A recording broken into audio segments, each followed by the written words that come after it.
Hi guys, hope you're doing well. I am back again on my channel with yet another interesting word.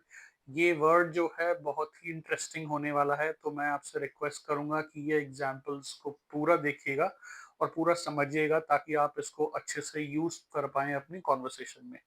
ठीक है, तो बढ़ते हैं आज के वर्ड की तरफ। आज का जो वर्ड है वो है एब्स्टेन। देखिए, एब्स्टेन का मतलब क्या होता है हिंदी में पहले समझते हैं। किसी चीज से परहेज करना या अलग रखना अपने आप को या अलग रहना, उसको कहते हैं एब्सटेन करना। ठीक है, in English what we say is we refrain from doing something और पार्टेकिंग, यानी कि हम कुछ करना का जो है वो उसको रिफ्रेन करते हैं, उससे कुछ करने का परहेज करते हैं, या फिर कोई ऐसी चीज हो रही होती है उसमें पार्टिसिपेट नहीं होते, पार्टिसिपेशन में नहीं रहते हैं, उसको भी एब्स्टेनिंग कहते हैं। इसको एग्जाम्पल से समझते हैं, वो बेटर समझ में आएगा। Manjeev has abstained from having liquor for a long time. देखिए, जो मंजीव है वो उसने शराब पीना काफी समय से छोड़ रखा है, या वो पीने से काफी परहेज कर रहा है। That is what the first sentence says. दूसरा सेंटेंस देखते हैं। We need to abstain from laziness if we have to be successful in life। ये तो देखिए बहुत कॉमन चीज है कि अगर हम लोगों को अपने जीवन में सफलता प्राप्त करनी है, तो ये बहुत ही ज्यादा आवश्यक है कि हम जो हैं वो आलस से दूर रहें। इसके अलावा आप और भी यूज कर सकते हैं, जैसे आलस से या नींद से या बुरी आदतों से दूर रहना, या कोई ऐसी चीजें ना करना जिससे आपको कुछ नुकसान हो सकता है। That means abstaining. Third example पे आते हैं। Arun abstained from participating in the singing competition. यानी अरुण जो है उसने गायकी का जो कंपटीशन था उसमें पार्टिसिपेट नहीं किया। ही एब्सटेन्ड फ्रॉम पार्टिसिपेटिंग। ठीक है, इस तरीके से तो बहुत कॉमन देखिए, ये पार्टिसिपेशन वाली चीजें काफी होती हैं स्कूल्स में, कॉलेजेस में। कई बार हमारे दोस्त जो होते हैं वो पार्टिसिपेट करते हैं, कई बार नहीं करते हैं, तो वहां पर भी हम ये यूज कर सकते हैं। फॉर एग्जाम्पल, मान लीजिए कोई एम्प्लॉय है, उसने एक पार्टी हो रही थी लेकिन उसमें उसने कुछ खाया नहीं क्योंकि उसका फास्ट था। So we can use the sentence by saying that let's say Anjali abstained from having anything in the party due to her fast.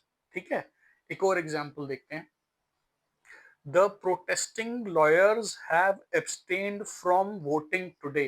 देखिए, ये एक कॉमन एग्जांपल है, कॉमन तो नहीं है पर आपने नोटिस किया होगा कि जो लॉयर्स हैं, ये एक एग्जांपल ले रहा हूँ कि एक कोर्ट में कुछ लॉयर्स हैं, उन्होंने क्या है एक प्रोटेस्ट किया था या एक कोई धरना किया था जिसकी वजह से उन्होंने एक्सटेन किया कि वो वोटिंग नहीं करेंगे। अगर आप नोटिस करेंगे कई बार क्या होता है, जैसे पार्लियामेंट में भी किसी चीज को लेकर वोटिंग होती है, जैसे नो कॉन्फिडेंस मोशन है या फिर कोई भी लॉ को पास कराना होता है, तो उसमें भी कई कुछ एमपीज ऐसे होते हैं जो एब्सटेन करते हैं, जो वोट ही नहीं करते हैं। एक क्लासिक एग्जांपल मेरे को याद आ रहा है। अ, थोड़े दिनों पहले कुछ एक मीटिंग हुई थी जहां पे यूक्रेन और रशिया की जो वॉर है उसको लेकर काफी वेस्टर्न कंट्रीज ने कहा था कि हम वोटिंग करेंगे, देखते हैं कौन किसके साथ है, कौन किस नेशन के साथ है। तो उस वोटिंग में इंडिया ने एब्सटेन किया था रशिया को कंडेम करने के लिए, कि भाई वो रशिया को डायरेक्टली कुछ नहीं बोल रहे थे, they abstain from voting basically. ठीक है, पांचवा एग्जांपल देखते हैं।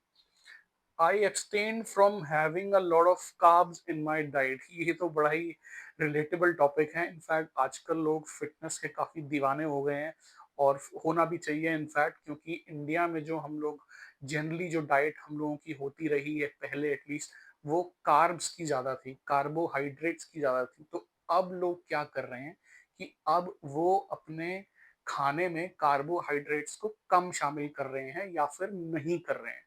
So they are abstaining from having a lot of carbohydrates. उसकी क्वांटिटी उन्होंने कम कर दी है। तो आई एम श्योर गाइज आपको इस वर्ड का मतलब अब समझ में आ गया होगा। काफी इंटरेस्टिंग वर्ड है और मुझे पूरा भरोसा है आप ये वर्ड यूज कर पाएंगे अपनी फॉर्मल कम्युनिकेशन या इनफॉर्मल कम्युनिकेशन, कहीं पर भी इसका जो यूसेज होगा वो आसानी से हो जाएगा। So I really hope that you will use this word and मैं आपके सामने फिर हाज़िर होऊँगा बड़ी जल्दी एक नए वर्ड के साथ। तब तक के लिए सीखते रहिए, पढ़ते रहिए and please like, share and subscribe my channel which is become brilliant with Nitin. अगर आपको लगता है मैंने कोई भी वैल्यू दी है, तो प्लीज़ मुझे सपोर्ट कीजिए, मुझे सब्सक्राइब कीजिए। I will see you soon, take care, bye.